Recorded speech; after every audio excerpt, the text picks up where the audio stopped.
Setembro de 2020. O mundo acompanhava atentamente as eleições nos Estados Unidos.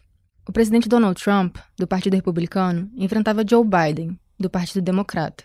Enquanto muita gente estava em casa, se protegendo da pandemia da Covid, Trump estava comandando grandes comícios.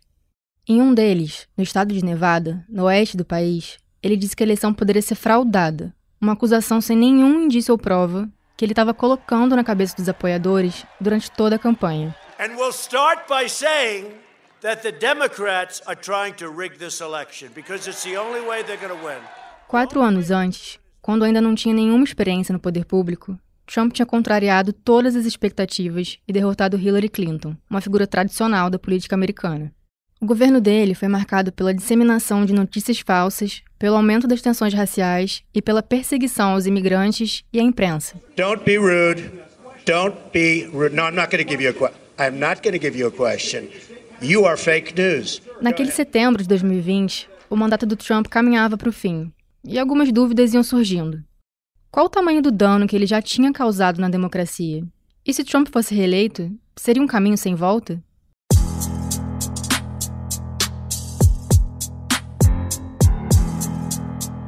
Cientistas políticos e historiadores ainda discutem a resposta para a primeira pergunta. A segunda foi suspensa por algum tempo, porque Biden foi eleito presidente. Mas Trump tem chances reais nas eleições desse ano, então pode ser que em breve a gente descubra como seria um segundo mandato dele. Com a derrota de Trump em 2020, progressistas no mundo todo respiraram aliviados. Mas ele era só a ponta do iceberg, a face mais visível de um movimento global de ascensão de líderes autoritários. O problema estava longe de acabar. Se nos Estados Unidos parecia que a ameaça tinha ficado para trás, em outros países ela se aprofundava mais do que nunca. Eu sou Ana Luísa Albuquerque e esse é o primeiro episódio do Autoritários, um podcast da Folha que investiga líderes contemporâneos que ameaçam a democracia e as conexões entre eles. O projeto tem apoio do Pulitzer Center on Crisis Reporting.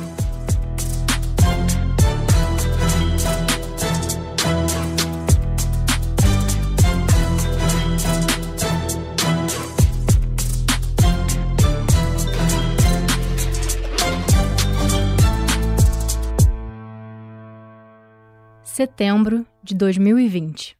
Agora em San Salvador, capital de El Salvador.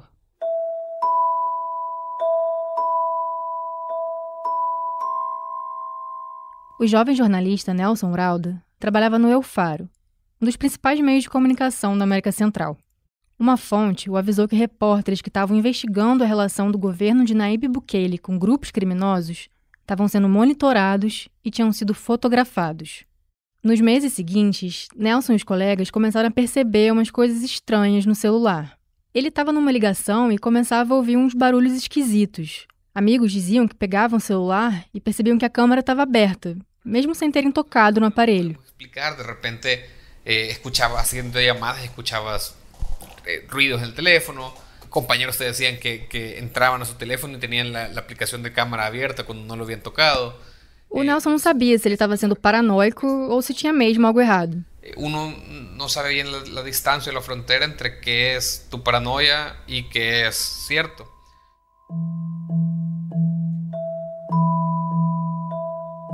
Uma colega do Nelson usou uma ferramenta digital para fazer um teste. A ferramenta identificava se o aparelho tinha sido invadido por um programa espião.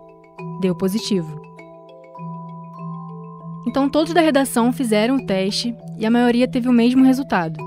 Aí eles contataram o Citizen Lab, uma organização da Universidade de Toronto, no Canadá, que investiga monitoramento digital contra a sociedade civil.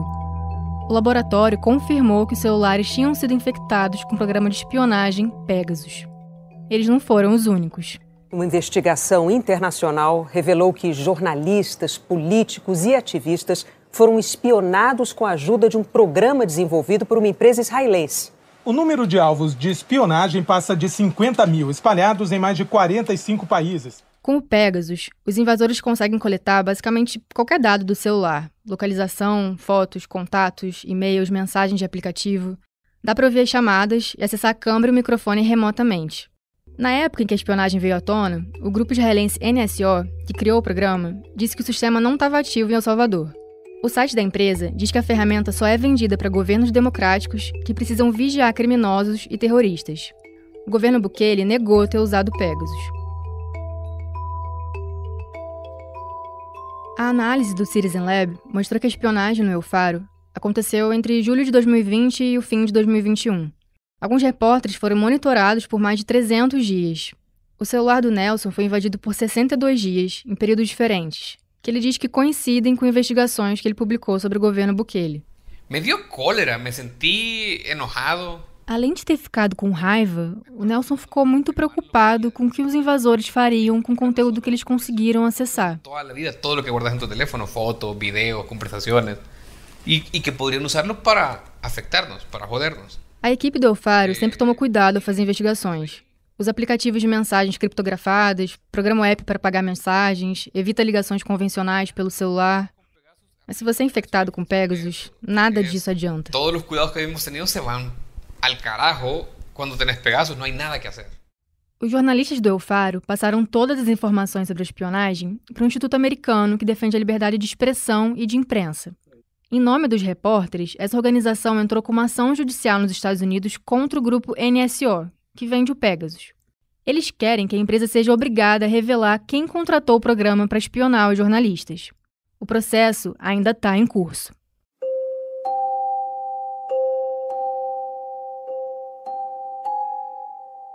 Setembro de 2020, em León, Nicarágua. A algumas centenas de quilômetros do Nelson, o cerco também apertava contra Alexa Zamora, uma ativista e defensora dos direitos humanos. Naquele mês, a polícia da ditadura de Daniel Ortega passou a vigiar a casa dela todas as noites. Grupos paramilitares tentaram invadir o lugar. Grupos paramilitares que tentavam ingressar a minha casa, mas meu caso não é aislado. Meu caso é como a típica vivência de opositor em Nicarágua. Alexa faz parte do Conselho Político da Unidade Nacional Azul e Branco, um dos maiores grupos de oposição a Ortega. Em 2018, ela começou a documentar violações de direitos humanos cometidas em protestos contra o regime. Os atos foram reprimidos de forma brutal, o que gerou uma grande crise social no país.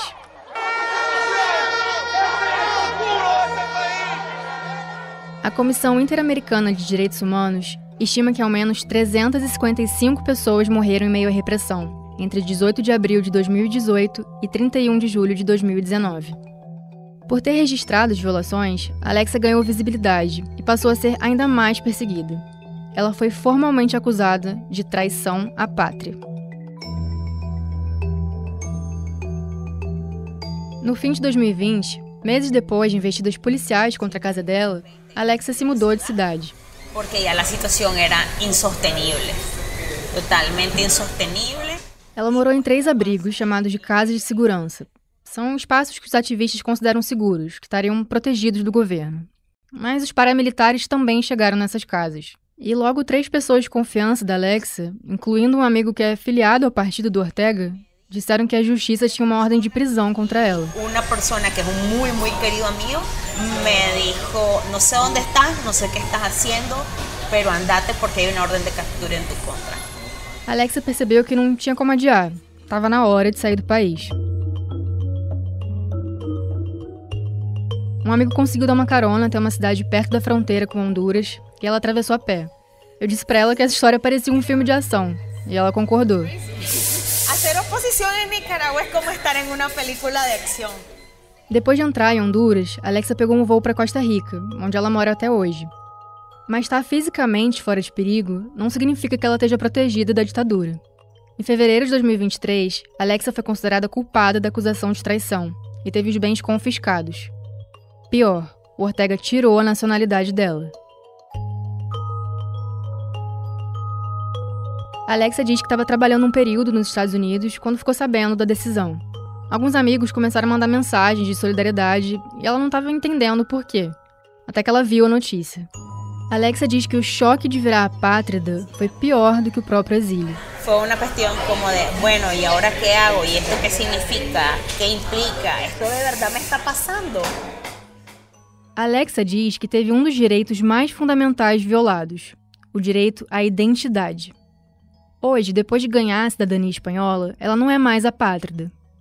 A Espanha tem feito essa oferta aos opositores que tiveram a nacionalidade retirada pelo Daniel Ortega.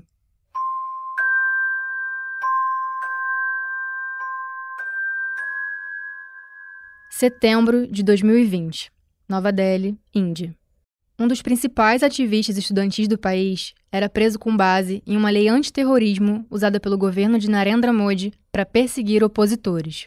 Umar Khalid, a former student of the Jawaharlal Nehru University, has been arrested by the Delhi Police Special Cell in connection with the Northeast Capital Riots case. Umar Khalid foi acusado de ter inflamado protestos feitos contra o governo meses antes, quando Donald Trump visitou a Índia. Em fevereiro, Delhi foi tomada por casos gravíssimos de violência entre hindus e muçulmanos, e 53 pessoas morreram. As alegações começaram nas redes sociais, quando integrantes do partido do Modi compartilharam 40 segundos de um discurso que Umar tinha feito numa universidade. Ele dizia que o governo estava tentando dividir o país e que o povo tinha que se unir, e convocava as pessoas a irem às ruas depois que o Trump chegasse à Índia.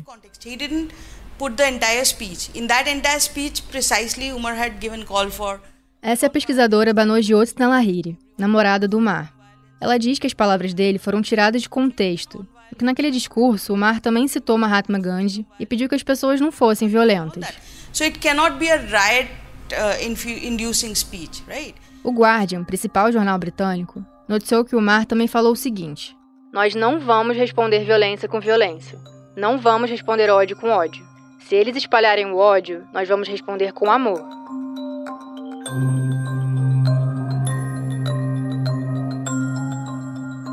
As notícias de que Umar seria preso estavam circulando na imprensa havia meses.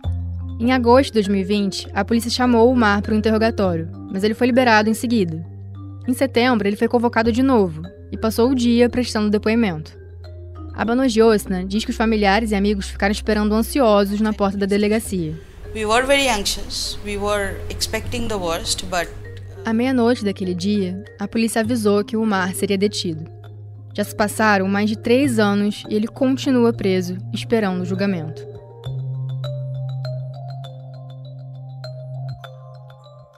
A Banojyotsna tem o direito de visitar o Umar na cadeia, mas sempre tem uma parede de vidro entre eles. Ela conta que todo mundo espera o dia que o Umar vai poder ter contato físico com as pessoas de novo. Once he comes out, we want to have physically him amongst us first. That is the very important thing. Nelson, Alexa, Umar, eles nunca se conheceram, mas de certa forma estavam passando pela mesma coisa ao mesmo tempo. Os 3 são vítimas de líderes que abusam do poder do Estado para silenciar críticas e questionamentos. E se no fim de 2020 parecia que os Estados Unidos tinham se livrado da ameaça autoritária, Trump é o candidato favorito para concorrer pelo Partido Republicano nas eleições desse ano. O ex-presidente Donald Trump venceu a segunda primária, desta vez em New Hampshire, para escolher o candidato republicano na eleição presidencial dos Estados Unidos. De acordo com a imprensa americana, Trump tem mais de 54% dos votos. Na última década, figuras como Nayib Bukele, Narendra Modi, Donald Trump e Jair Bolsonaro arrastaram uma multidão de seguidores, mesmo mostrando, várias vezes, o quanto desprezavam a democracia.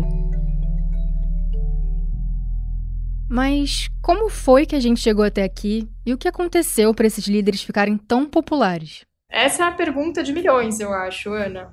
Justamente o que a gente está vendo é a literatura, o jornalismo, as redes, as esferas públicas discutindo sobre isso. Essa é a Marina Skesarenko Barreto, doutoranda em ciência política e pesquisadora do LAUT, o Centro de Análise da Liberdade e do Autoritarismo. Então, tem gente que fala que a gente está vivendo uma onda populista autoritária, tem gente que fala que a gente está vivendo uma onda de regressão ao fascismo, tem gente que fala que a gente não está vivendo nada disso, é uma coisa totalmente nova, que a gente precisa ainda entender e estudar.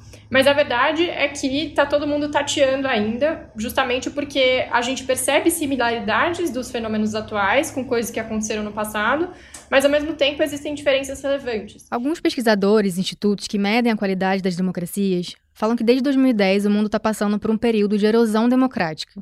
Isso quer dizer que eles notaram abalos em pilares que formam uma democracia.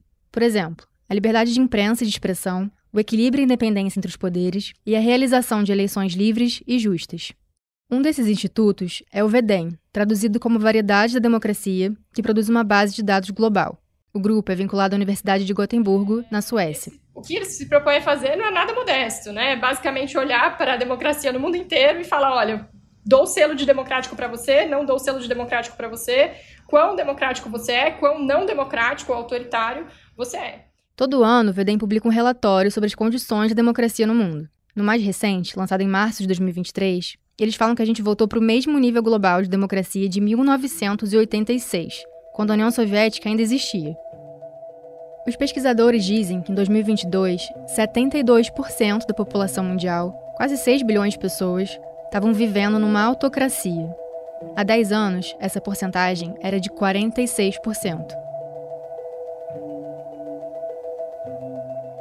O VDEM classifica os países em 4 categorias, do menos ao mais democrático: autocracia fechada, autocracia eleitoral, democracia eleitoral e democracia liberal. Nas autocracias fechadas, como a China, uma pessoa ou um grupo exerce o poder sem restrições. Nas autocracias eleitorais, como a Índia, existe a tentativa de imitar uma democracia, mas não tem condições mínimas para de fato ser considerada uma. Nas democracias eleitorais, como o Brasil, as eleições são livres e justas, o voto é universal, tem liberdade de expressão e associação, mas ficam faltando alguns aspectos respeitados plenamente só nas democracias liberais. O poder do executivo é restringido pelo legislativo e pelo judiciário, direitos individuais são garantidos e todos na sociedade são igualmente submetidos às leis. Esses 3 fatores têm que estar presentes, como acontece, por exemplo, na Alemanha e no Chile.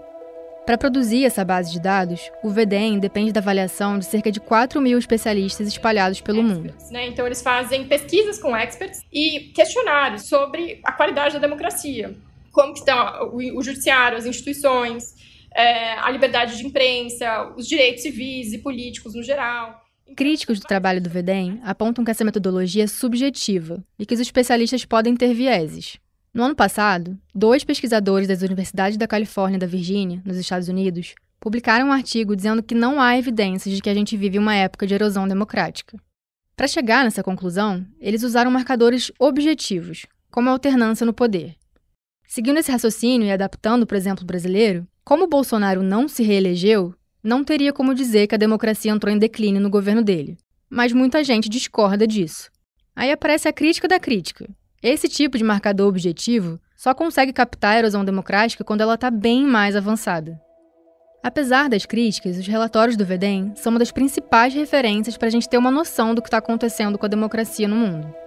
E ainda que o autoritarismo de hoje tenha novidades, os pesquisadores do VDEM e outros acadêmicos falam que o que está rolando é uma terceira onda de autocratização.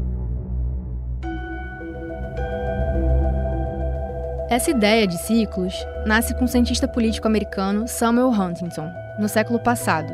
Ele dizia que, em certos períodos da história, a gente teve ondas de democratização, que foram seguidas por ondas reversas, de autocratização.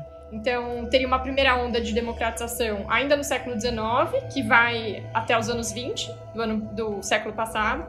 Então, você vê, basicamente, a expansão do voto, né? O voto vira universal, voto para as mulheres.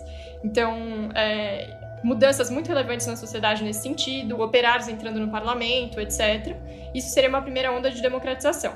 Em seguida, você tem uma reação, que é o nazifascismo.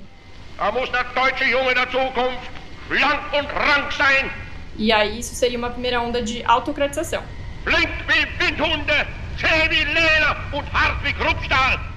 Depois da guerra, da Segunda Guerra Mundial, a gente veria esse jogo, né? Haveria uma segunda onda de democratização, justamente com a formação dos estados de bem-estar social, com a desnazificação da Alemanha, enfim.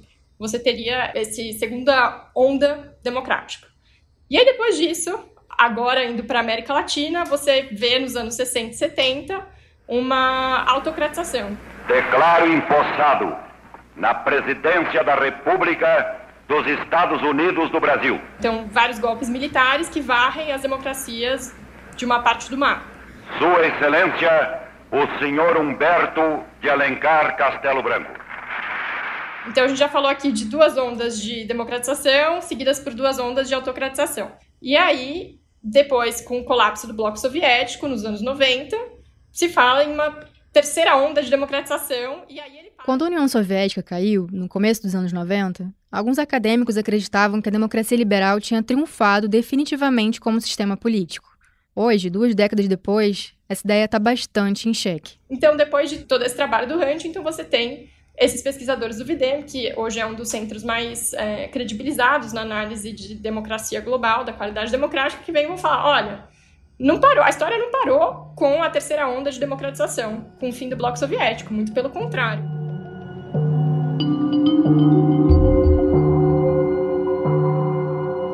Tudo isso que eu discuti com a Marina começou a me inquietar em 2022. Eu estava fazendo um mestrado na Universidade de Columbia, nos Estados Unidos, e peguei uma matéria que se chamava Autocracia e Democracia. Um dos casos que a gente estudou foi do primeiro-ministro húngaro, Viktor Orbán, que virou uma espécie de ídolo para a direita de todo mundo. Eu fiquei muito intrigada, pensando como que um país pós-comunista de 10 milhões de habitantes tinha virado um laboratório para o conservadorismo global. Aí eu viajei para a Hungria em dezembro daquele ano. Quando eu voltei para Nova York, eu terminei a reportagem final do mestrado, me formei e continuei intrigada. O Orbán, o Bolsonaro ou o Trump não surgem no vazio. Eles são parte de um fenômeno mundial de líderes com traços autoritários que ganharam muita projeção e popularidade nas últimas décadas. Tipo o economista Javier Milei, eleito na Argentina no fim do ano passado. Ainda não dá para dizer que o Milei é um autoritário, mas no 10º dia de governo, ele já publicou um mega decreto revogando ou alterando mais de 300 leis e normas, que foi recebido pela sociedade civil com bastante resistência.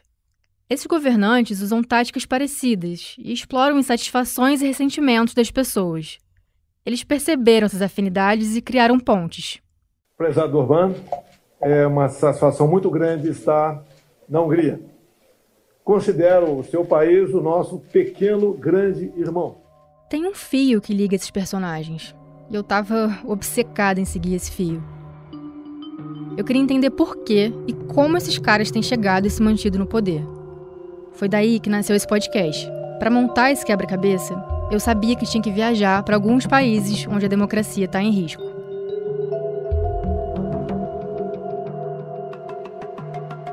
Boa parte dos acadêmicos que estudam as democracias defendem que essa nova onda de autocratização é diferente das anteriores. É o caso da Erika Franz, cientista política americana que produziu uma grande base de dados sobre regimes autocráticos, junto com outros pesquisadores. Os números mostram que hoje os líderes autoritários têm interesse em posar de democráticos, especialmente para tentar manter boas relações com a comunidade internacional. Desde o fim da Guerra Fria, aumentou a porcentagem de autocracias que permitem a existência de mais de um partido e o funcionamento do poder legislativo, ainda que com restrições, e que promoveram pelo menos uma eleição. Vamos falar agora da eleição presidencial na Nicarágua. Daniel Ortega foi declarado agora pela manhã o vencedor e vai para o seu 4º mandato consecutivo. A votação foi considerada de fachada pela comunidade internacional. Para você ter uma ideia, 7 pré-candidatos foram presos neste ano sob acusação de traição à pátria. Outro aspecto dessa mudança de perfil é que desde os anos 50 vem aumentando o número de ditaduras personalistas, em que o poder está na mão de um único líder. A base da Erika Franz mostra que também com o fim da Guerra Fria, caiu o número de ditaduras militares e de ditaduras centradas em um partido. Ela escreveu em um livro publicado em 2018 que os dados sugeriam que os regimes personalistas continuariam crescendo e se tornariam o tipo mais comum de autocracia. O presidente russo Vladimir Putin parabenizou o líder húngaro Viktor Orbán nesta segunda-feira pela vitória nas eleições gerais e expressou o desejo de reforçar os laços entre Moscou e Budapeste. Mas talvez a diferença mais relevante, defendida por parte dos acadêmicos, seja de que hoje a democracia é corroída por dentro, de forma gradual e sorrateira. Ou seja, se antes golpe se dava com um tanque na rua, hoje se dá pelas leis e instituições, pouco a pouco. Segundo a base da Erika Franz, entre 1946 e 2010, quase metade das tomadas de poder aconteceu por golpes, como o da ditadura militar no Brasil, em 1964. Pós-Guerra Fria, o percentual de tomada de poder por golpe cai para 30%. E a partir dos anos 90, aumentaram as tomadas de poder por líderes que foram eleitos democraticamente, mas que depois abusaram da posição para minar a democracia. A Marina Barreto, que falou antes no episódio, faz uma ponderação. Ela concorda que o processo é mais gradual hoje, mas lembra que no passado as leis também foram usadas para legitimar governos autoritários. No Brasil, a ditadura militar também se utilizou largamente de decretos institucionais, atos institucionais, e, embora o direito é visto mais como uma arbitrariedade, eles se preocupavam com as formas legais e o emprego dessas formas legais. Mas quais fatores podem fazer uma democracia entrar em crise? Um deles é a dificuldade desse sistema de atender às expectativas da sociedade. Se as pessoas sentem que não têm acesso a direitos básicos, elas podem acabar apoiando figuras autoritárias. Esses políticos costumam oferecer soluções simples para problemas complexos, o que, em primeiro momento, pode apaziguar inseguranças e medos dos eleitores. Crises econômicas também já foram apontadas como um gatilho para a erosão democrática. Não é que essas pessoas são insanas, fascistas, todas. A Marina diz que colocar certos rótulos nos eleitores de Bolsonaro ou de outros líderes autoritários impede o diálogo e ignora o sofrimento social que está por trás da popularidade deles. Existem outros medos que esses líderes autoritários sabem capitalizar sobre muito bem. Então... Outro fator importante para a crise democrática é a polarização política tóxica. Em geral, os cientistas políticos concordam que algum nível de polarização é positivo na sociedade. Mas se ele escala muito, passa a estar ligado ao declínio democrático. Quando você vê o opositor como um inimigo, uma ameaça, você fica mais disposto a apoiar ações não democráticas para silenciá-lo. Uma pesquisa mostra que a população brasileira acha que piorou a polarização política aqui no Brasil e que diminuiu o espírito de civilidade, a tolerância entre aqueles que pensam diferente. As tecnologias que facilitaram a disseminação de informações falsas também têm um papel nisso. É só pensar em quanto o uso sistemático das redes sociais é estratégico para a popularidade de figuras como Bolsonaro e Trump. Tem ainda outro aspecto essencial para entender a crise das democracias e a ascensão de líderes autoritários na última década: o populismo. Sem dúvida, populismo é um dos conceitos mais disputados, mais contestados da ciência política, porque ao longo da história foram muito poucos as figuras políticas, os movimentos políticos que se reivindicaram populistas, né? Que bateram no peito para falar eu sou populista. Esse é o Tomás de Barros, doutor em ciência política e coautor do livro Do que falamos quando falamos de populismo. O Tomás destaca alguns traços que ajudam a identificar essa característica. O primeiro deles é o discurso do povo contra as elites. O populista, claro, se coloca do lado do povo, como alguém que sabe, representa e defende o que o povo quer. I am your voice. Quando Trump diz que ele é a voz do povo, e os populistas autoritários fazem muito isso, essa é uma tentativa de esvaziar outros espaços de decisão e de representação, como o judiciário e o legislativo. E isso pode ser perigoso. Acabou a época da patifaria. É agora o povo no poder. Porque se o poder é do povo e o populista fala pelo povo, na prática o que ele está dizendo é que o poder é dele. Contem com o seu presidente para fazer tudo aquilo que for necessário. Essa definição de quem é o povo ou quem é a elite também é subjetiva. Quando o Bolsonaro fala do povo brasileiro, na verdade ele está falando dos apoiadores dele. Então você vê que o povo pode ser caracterizado como um grupo político de esquerda, de direita, de centro, e a elite também. A elite a gente vê ao longo do tempo, ela sendo caracterizada de diversas maneiras. Às vezes a elite é uma elite empresarial, são os ricos, os poderosos. Às vezes a elite são, na verdade, os intelectuais, ou algum grupo minoritário que as pessoas acreditam que domine a política. O Tomás aponta outro aspecto, que é o de movimentos populistas em geral mudarem o que pode e o que não pode aparecer na política, mobilizando setores da sociedade que estavam excluídos desse espaço. Os populistas muitas vezes também se apresentam de uma forma diferente dos políticos tradicionais. Isso é uma coisa que se fala frequentemente. Os líderes populistas, eles são bonachões, grosseiros, falam de um jeito culturalmente popular, às vezes, enfim, rompem com as regras de como se comportar na política. Nesta semana, o presidente Jair Bolsonaro recebeu a reportagem de Veja para uma entrevista exclusiva no Palácio da Alvorada. Bem ao seu estilo, ele apareceu na biblioteca de chinelo, bermuda e camisa de um time de futebol. Normalmente, a gente pensa no populismo com uma carga negativa, mas o Tomás diferencia dois tipos, o democratizante e o reacionário. primeiro vai trazer para a política minorias que não tinham voz, tentando incluir cada vez mais gente, mesmo que aos poucos e com limitações. O negro, o indígena, o pobre, a mulher. Mas é do segundo tipo que a gente vai falar nesse podcast. O Tomás diz que esse populismo reacionário coloca na política setores ultraconservadores, que antes se viam excluídos, sem poder falar abertamente. O populismo reacionário vai incorporar eles na política, mas é uma incorporação paradoxal, porque é colocar eles para dentro da política para reforçar estruturas de dominação. O Tomás fala em um fator principal que permitiu a ascensão dos populistas reacionários. Eles trazem uma sensação de ordem para quem está angustiado com tantas transformações no mundo. Ele lembra que, ao longo do tempo, todas as formas de autoridade foram colocadas em xeque, dos reis, da religião, da ciência, da família.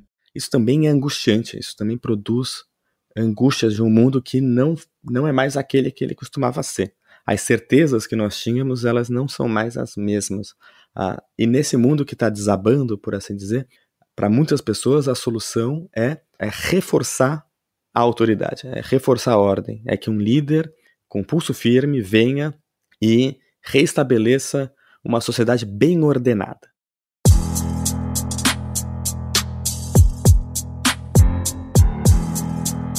Nos próximos 6 episódios do podcast, eu vou te mostrar como essa nova onda autoritária funciona na prática.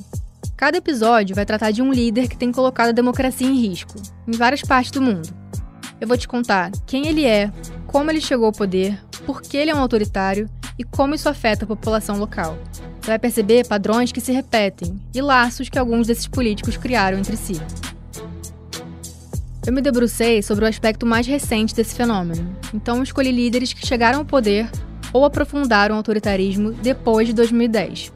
Narendra Modi, da Índia, Viktor Orbán, da Hungria, Donald Trump, dos Estados Unidos, Jair Bolsonaro, do Brasil, Nayib Bukele, de El Salvador e Daniel Ortega, da Nicarágua. Na semana que vem, a gente começa a nossa viagem por Nova Delhi. Agla station, Delhi Gate hai. Next station is Delhi Gate.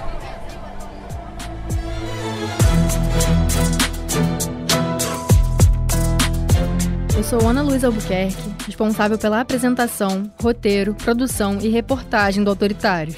Se você gostou do episódio, avalie a gente e segue o podcast na sua plataforma favorita para não perder os próximos. A edição de som é do Rafael Conkle, a coordenação é da Magia Flores e do Daniel Castro, a produção no roteiro é do Vitor Lacombe e a supervisão dele é do Gustavo Simo, a identidade visual da Catarina Pinhato. Esse episódio usa o áudio da Fox News, CNBC, TV Globo, EITB, India Today, Record News, VDR, UOL, Globo News, AFP, CNN Brasil, PBS, O Globo, Veja e do documentário Tempo de Resistência. Até semana que vem!